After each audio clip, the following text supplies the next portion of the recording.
আমার হাতে যেটি দেখতে পাচ্ছেন এটি কোনো বাদ্যযন্ত্র নয় কিংবা রান্নাঘরের খাবার খাওয়ার কোনো বাটি নয়।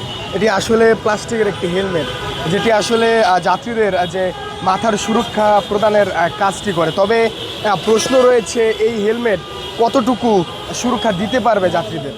জাদুর শহর ঢাকায় প্রতিদিন কমপক্ষে 1.5 লক্ষ চালক রাইড শেয়ারের সাথে যুক্ত, আর সে সেবা ব্যবহার করছেন ঢাকার প্রায় 15% যাত্রী। কিন্তু এই সেবার মধ্যেই লুকিয়ে আছে এক ভয়াবহ মরণ ফাঁদ।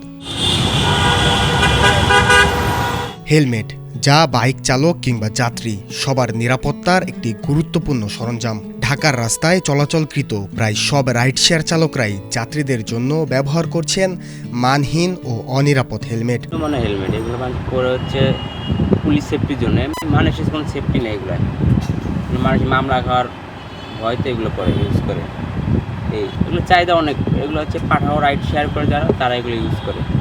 আর যারা ভালো মানের নেয়, ভালো মানেরও আছে, এগুলো কম নেয়, শুধু এগুলো মামলা খাওয়ার ভয়তে নেই। বাংলাদেশের সড়কে প্রতিদিন গড়ে 20টি দুর্ঘটনা ঘটে। তবে এই দুর্ঘটনায় কতটুকু সুরক্ষা দিতে পারছে এই মানহীন হেলমেট? মোটরসাইকেল যে হেলমেটগুলো ব্যবহার করে, যে চালক সে ভালো এই হেলমেটটা ব্যবহার করে।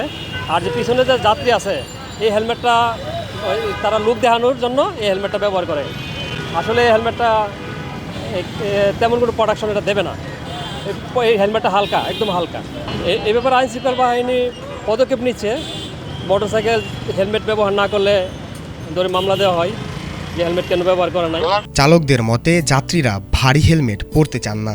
তবে যাত্রীদের অভিযোগ, চালকের নিজের মাথায় ভালো হেলমেট থাকলেও যাত্রীদের জন্য তারা ব্যবহার করছেন মানহীন হেলমেট। প্রথমত লাগতেছে আপনার হলো হালকা সিম্পল হেলমেট চাই, ঠিক আছে, ভারীটা পরতে চায়। ভারী হেলমেট নিতে চায় না এখন। আমাদের তো এই কারণে অনেক সময় আমরা ফেরত চলে যায়, ঠিক আছে। আমাদের তো যাত্রী দরকার, এই কারণে হালকা হেলমেট নিতে বাধ্য আমরা। রাইড শেয়ার করতে গিয়ে যেটা হয় সেটা নিরাপত্তার বিষয়টা একেবারেই নেই। বিশেষ করে যাত্রীদেরকে যে হেলমেটটা দেওয়া হয় এটা একেবারেই নিম্নমানের, লোক দেখানো হেলমেট। আসলে এটা দিয়ে কোনোভাবেই কোনো নিরাপত্তা হয় না আসলে। সড়কে ছুটে চলা প্রতিটি মোটরসাইকেলের পেছনে বসে থাকে একটি স্বপ্ন, একটি পরিবার, একটি জীবন। এক মুহূর্তের অসাবধানতা কেড়ে নিতে পারে সবকিছু।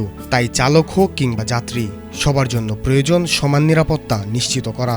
কারণ হেলমেটের ভেতরে থাকা মাথাটি কোনো চালক বা যাত্রীর নয়, একজন মানুষের। শাহরিয়ার জামিল নূর, এটিএন বাংলা।